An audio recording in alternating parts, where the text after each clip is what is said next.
শহরাঞ্চলে কিন্তু প্রতিষ্ঠান বিরোধী হাওয়া, এবং সেটা বিজেপির পক্ষে কিন্তু আমি স্পষ্ট দেখতে পাচ্ছি। সেটা উত্তরের শিলিগুড়ি হতে পারে, কোচবিহার হতে পারে, সেটা আসানসোল হতে পারে, দুর্গাপুর হতে পারে, আর খোদ কলকাতার বুকে যেটা তৃণমূল কংগ্রেসের গড়।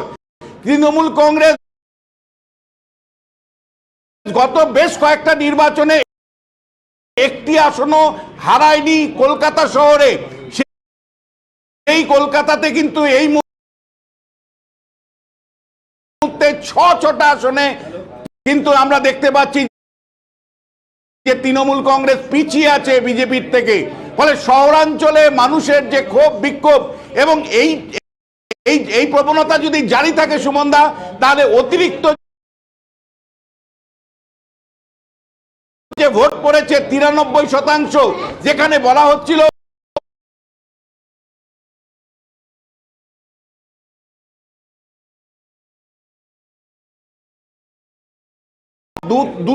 দুই তৃতীয়াংশ